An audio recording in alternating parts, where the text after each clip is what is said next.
That was The Girl with the Flaxen Hair by Claude Debussy. So, some homeschooler info for all of you kids out there trying to brush up on your art skills here. Claude Debussy was born on August 22nd, 1862. I thought that was really cool because my birthday is August 23rd. Like, how cool is that my favorite composer has a birthday right next to mine? Oh my gosh. I got really excited. Debussy is known as the impressionistic composer, although he did not describe himself as that. He thought it was a little below him.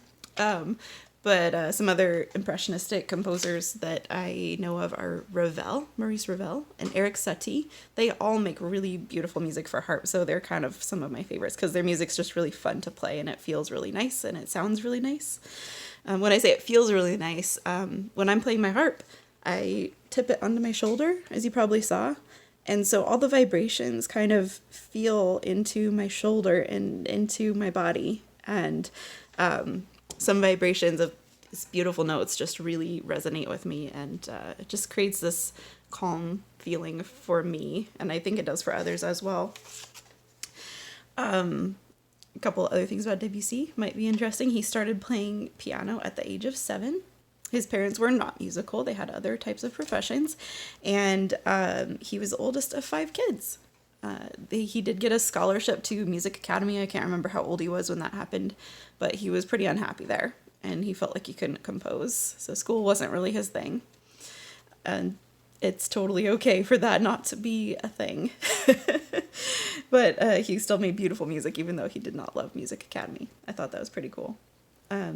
Another thing I read was that the title of the song came from a poem. There's a poem by someone named Leconte de Lisle, Lisle, and so The Girl with the Flaxen Hair is the name of a poem by him.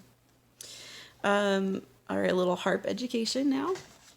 The harp has strings like the white keys on a piano. All the red ones you see are C. Actually, they're tuned to C flats right now because it makes the harp resonate more without all the tension on the strings. These little levers here make tension that changes the pitch of the note, like this red one. Watch that little mechanism by the red. Here it's gonna go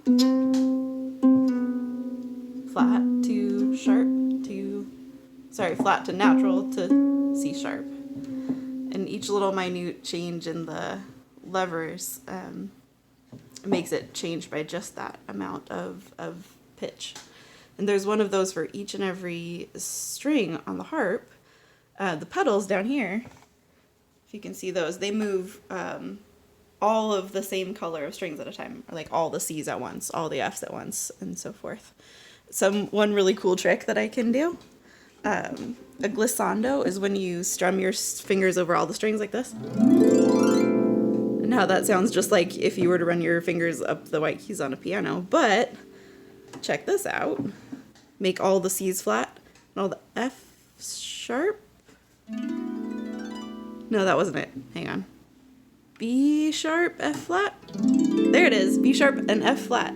And it skips some notes. So as you hear it on the scale, it goes same note, same note. So the effect is when you strum it, you're skipping a note. It's like you're playing a big chord across the whole harp. Ready? It sounds like triumphant music, really beautiful. Or dream sequence. Put out 2 fingers and you can even do it double. It makes some pretty cool effects. Some people tap on their harps for some rhythm.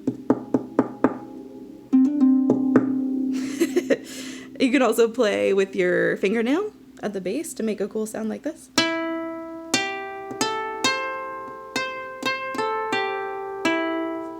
It makes it sound really twangy and like almost another instrument.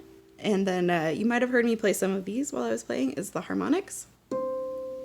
That's where a string, you cut it in half with your knuckle. Not really cut it in half, but it's the same on guitars and stuff like that. But it makes it sound 1 octave or 8 notes higher. Anyway, that's a short lesson on harp. I hope you enjoyed it. And thank you for watching. My boys are outside right now. That's why I picked right now and not later after I'd practiced more to do this recording. They're playing because the sun came out for a little bit, which is so needed for everybody to get outside and play. I hope you get outside and play today in sunshine a little bit. If you're watching this today on Sunday, hopefully the weather holds up for a little bit longer. But yeah, missing all of you and your hugs and your smiles and your faces in person. But soon enough, we will be back together again. I know it. And just until then, stay safe and take care of yourself and those around you. Lots of love.